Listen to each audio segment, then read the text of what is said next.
Welcome to the ISF Podcast from the Information Security Forum. The ISF Podcast is hosted by ISF CEO Steve Durbin, and every episode he brings listeners features timely conversations, practical insights, and resources for global cybersecurity professionals. I'm producer Tavia Gilbert. Today, Steve is in conversation with Helle Thorning-Schmidt, who from 2011 to 2015 served as the Prime Minister of Denmark, the first woman ever to hold that office. Since 2020, she has been co-chair of an independent oversight board for Meta, helping its social media sites, Facebook and Instagram, answer some of their most difficult questions around freedom of expression online. Today, Steve and Helle dive into questions of leadership, how to balance regulation and freedom in online spaces, and how creating a diverse workplace culture could actually play a role in solving bigger global problems. So Helle, hi. Thanks very much for joining me in the studio today. Thank you so much for having me. It's great to see you. You've got a really interesting background: politics, international relations, business. So I wanted to start by getting your perspective on where we are in the world today. I mean, people, I think, are overwhelmed by all of the things that are going on, not just in business, but also at a geopolitical level as well. So what's your take? Are you an optimist? I'm always an optimist. I always think that today will be better than yesterday, so I'm always an optimist. But I must say it is hard right now to be very optimistic.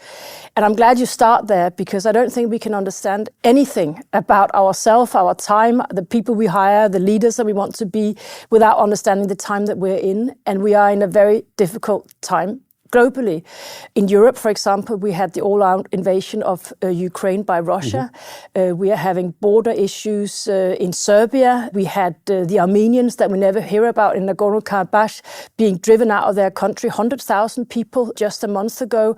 And now, of course, on top of this, we had the terrible attack from Hamas on Israel and the following war that we are seeing unfolding now.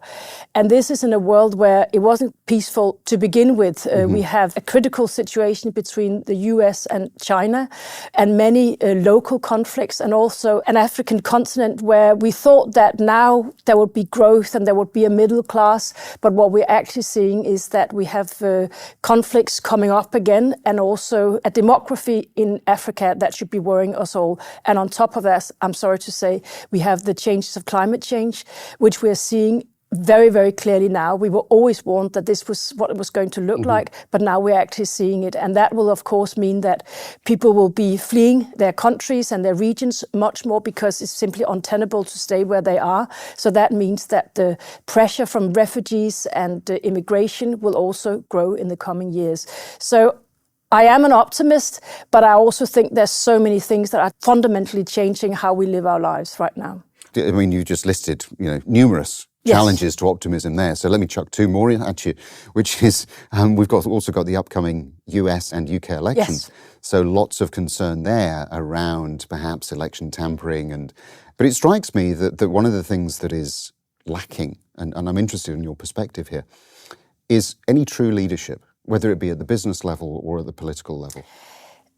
I think we always say that. We always say there's leadership lacking, and we always got so-so political leadership, because political leaders in democratic countries have to be elected every fourth or fifth year.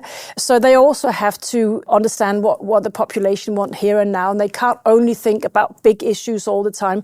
I speak from deep experience about working with leaders across the world. So in a democratic system, you will always have leaders who are very good sometimes and take leadership, and you have moments where leadership is needed. It will be taken by leaders, but you also have leaders that have to cater to their electorate and go back a little bit. But if you look at the European Union, for example, I think in the European Union we have managed to show leadership when things were really hard, all the way through history, actually. And I do think the European leaders often come up as taking leadership. And the same is actually true for our American friends. I mean, I know there's been a lot of turmoil in the American system, and is a lot of turmoil right now, but they also often come up as the true leader that we expect them to be. And we can only hope that they will take that leadership, particularly the Americans in the Middle East right now. They are so needed right now. And of course, there's a lot of volatility in the American system, because we also don't know what's happening in the American election next year. So that is making everyone a little bit more confused and insecure that we can't count, as we could in the old days, on American leadership. There's also an element of trust in that, isn't there? Because, you know, as a leader, and you know this more than I, but you have to instill this feeling of trust in the decisions that you need to take, whether that be around where to open a new power plant or indeed at a much more international level, you know, in terms of how you might deal, as you say, with the Chinese or indeed with a conflict such as we've got going on in the Middle East at the moment. How do you think leaders can instill that level of trust? Trust is so important, and is perhaps the biggest thing that we have to deal with in politics, in business, in any institution. And to add to our sad story of where we are right now, we are seeing new low levels of trust globally right now.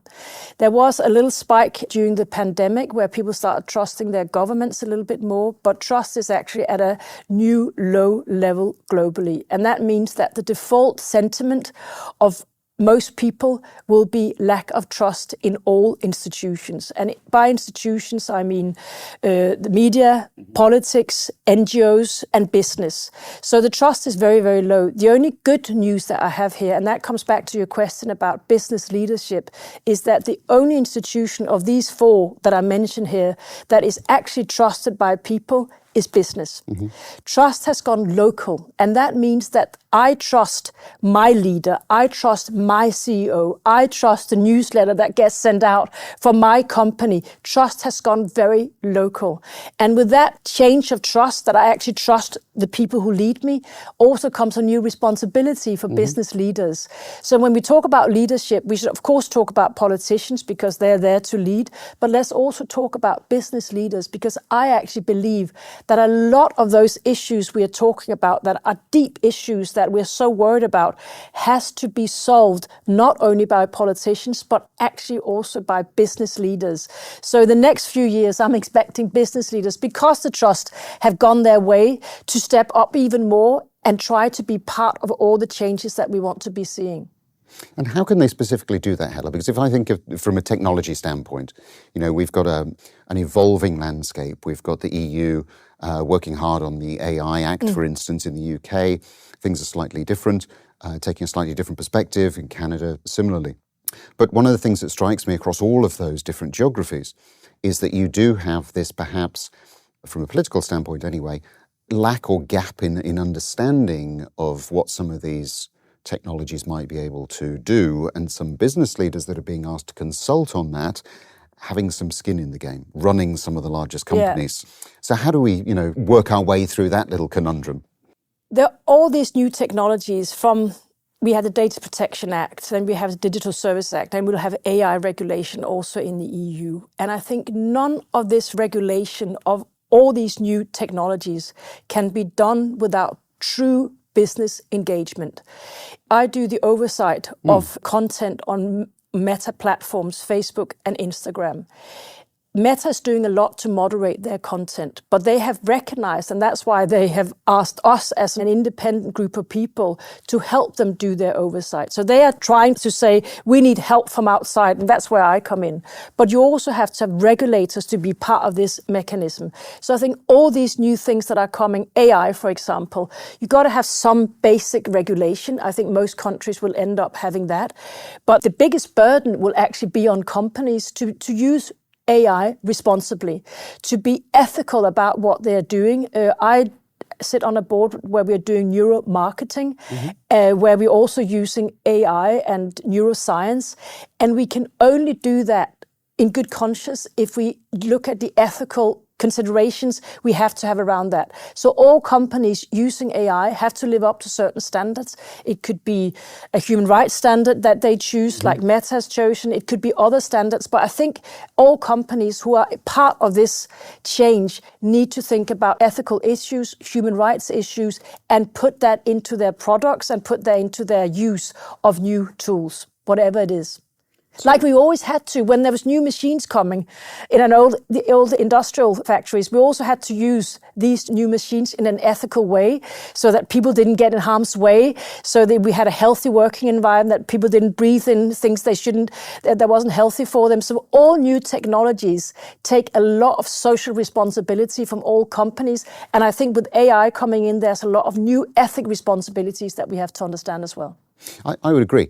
Let's look, though, at something that's been around for very much longer than AI, and that's social media. You just talked about regulation. Social media is totally unregulated, one might say. Well, it is, and it actually isn't unregulated. And now we'll have the Digital Services Act in Europe, so then it will be very regulated in the European Union. But I also think that any platform that publishes content have to make sure that they have content moderation, because I love free speech and I love that social media has given so many people agency and giving them a voice. But you also have to have a system where you take content down that can harm other people or put other people in harm's way or instigate violence. So that is the balance you have to find in social media. That's what I'm doing for Meta. Independently of Meta, we're trying to find that balance on their social media. But other platforms should also look into their content moderation and make sure that it's safe what is being put on social media. But now the European Union will regulate, and I think other regions will follow. The European Union certainly is taking that aspect very, very seriously, isn't it? And calling social media companies to account. And I think I would agree that that's another area where we have to see some form of regulation, if only because we talked earlier about trust and leadership. Interestingly, I think very many people turn to social media for that leadership because they trust it. Yes. And there is that real but difficult we also issue have there. this, again, all these things are balanced. People say, oh, we should just have more regulation in this space. But what we really do not want is a system where governments can decide what people can post on social media. Mm-hmm. And bear in mind that more and more people live in countries that are not democracies and will in the future as well. More and more people will live in not democracies. Any autocratic leader will feel it's a God's gift if they can start regulating what people can write on social media. So we don't want governments to be too heavily involved in regulation of social media, and we don't want companies not to take responsibility for what they're doing. So again, we have to find a mixture between companies being responsible, regulators regulating in the right amount, and perhaps also independent bodies like what I am doing that can be part of this discourse about what should be allowed on social media. And I will tell you one thing, I do this every day, and it is not easy to find out what should be allowed on social media platforms or not, because one person's free speech can harm another person, and that's the balance you have to find. So how do you find that balance, Helle? We look at the platform's own community standards, and then we put human rights on top of that. So we look at human rights that is established by the UN and the law that has followed there, and then we try to find the right balance. But when it is difficult is what can you post in a conflict situation? What can you post? Right now, we have the situation in the Middle East. What should be allowed to post about a designated organization like Hamas, for example? What can you post? How can you praise such an organization? So this is really difficult. And of course, Meta has standards, and I believe they have fairly good standards, but there's also so much content to moderate, but they do need help to try to take more principled decisions about what should be posted and what should be removed. Let's switch now and look specifically at the security industry. It's an industry that is, in my opinion, continuing to evolve exceptionally rapidly. But one of the challenges that it faces is the lack of skills. And indeed, we see that very clearly in diversity. So the average, if you look at most organizations, security departments, of proportions of women versus men are clearly out of line with where they would ideally be. You're in, again, a somewhat unique position in that you were the first woman to serve as a Prime Minister of Denmark and also leader of the country's Social Democrat Party. So what are some of the insights that you can bring into how you can operate effectively as a woman, based on your experience, to really try to break down some of these barriers in what is a hugely male-dominated environment? Yeah, I like to turn it around because I'm not sure that women has to give the explanation of how you can operate in a system. I do think that we are now at a stage, for many different reasons, where we have to ask, how can the traditional labor market open itself up to new and more diverse candidates. And that's not only because it's nice to say that you're doing it, but in the search for talent in the future, I do think that everywhere has to change. They have to change their values. They have to change how they are. Because the next generation, I've got kids as well who are in their mid-20s, and the next generation, they are so different from what I was like when I entered the labor market. And they have very certain characteristics. The next generation, millennials and Gen Z, they will not work for a company that they don't trust, that they don't believe that they have the good values, where they don't trust the CEOs, where they don't see behavior backing those values in their everyday lives. So in order to attract new talent, companies have to change. And that means that the next step of this, in the other generations, my own generation, we were so happy to get access to the labor market, so we didn't question anything. If they said, sit there and do that, we did it. We were like so happy to get a job. That's what we did. But the next generation, they'll come in and say, why are you sitting like this? Do something different, organize things differently. They'll ask questions, and with them, they will actually take the other workers or the other people working there because they have such a strong voice. So now we're in a situation that workplaces need to change to invite diversity candidates in. And that means that all of us who are here, who are white, who are male, who are privileged females like myself, we have to ask ourselves the question, how can we change to invite more people in? And that means looking at our own privilege, looking at our own bias, looking at all the things that we thought we understood that we might have to understand in a new way again, ask new questions, invite young folks in, invite women in, of course, and then be good allies for the change. So I think there was a long time where we thought that women could come in and then they individually could try and change how we saw things. But now I actually think that the burden has changed, and it's the majority culture that has to try and change to invite new folks in. And also be welcoming when we then enter. I think it was hard to be a woman in a male-dominated world. I was the first woman to become leader of my party, stand on the shoulders of many, many men before that, and of course the first woman to become prime minister. And there's a lot of things you have to break through, and it gets tiring. And I would have loved if someone could have helped me a little bit, and that's what I think we have to do now. I have to help young women achieve what they want to do, which I'm doing, but everyone has to help diversity candidates settle in the labor market to make them feel welcome, hire them, always have women and diversity candidates in interviews, make them feel welcome when they're here. We have to do the job. I'm glad you broadened it out to look at it from a diversity perspective. One of the challenges that people quite often talk to me about is that blend. You've talked a lot about bringing younger or more diverse elements into the labour market. Once they're in the company, that's where a lot of people tell me they then have problems because they have such this generational mix right the way, and everybody behaves in a different way. And the challenge I think that leaders and chief executives have in that instance is, yes, we want to encourage the diversity element, but we also don't want to lose some of the people that we've brought with us. Now, the argument that I would put forward is that is diversity. It's as broad as that. So you shouldn't be looking at it specifically as to how do I encourage this one versus that one. But that's very easy to say, and of course, very difficult to do. Any advice for people in that area? It is very difficult to do. And in the future, we won't only have 2 generations in the labour market, we'll have 3 generations, and we have to understand how they are working with each other. But I do think that we had a time where the elders ruled the world. Middle-aged white men ruled the world, and that is gone now. And we have to realize that and also try to find a way to broaden our thinking. It is very, very comfortable to be with people that you know. I know that from myself. People are very happy and in their safe space when there are people that they can relate to. If they got the same skin color, if they have the same religion, if they do the same, put on their lycra in the weekend, go on their bikes. If we have the same interest, it is very easy and very comfortable.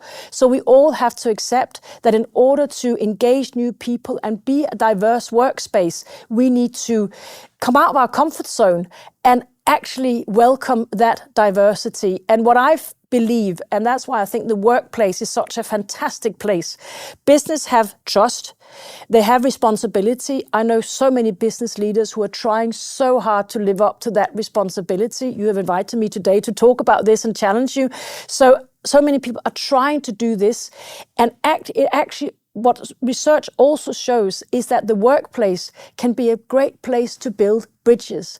Bridges between people who are very different, bridges between people of different generations, bridges between people who hate woke and people who are woke. So business and the everyday life that we have with each other in the workplace can actually be a place to build bridges. And people even talk about in the American system, which is so divided politically and culturally and everything, that the workplace will be the last bastion of a place where you can still talk to each other, where you can actually still say, should we go for a coffee or should we do this and that, where you can still have that kindness, that politeness that binds us together in the workspace and still talk to each other, because it's still fun to go to work and we enjoy working together and we love to be in a team.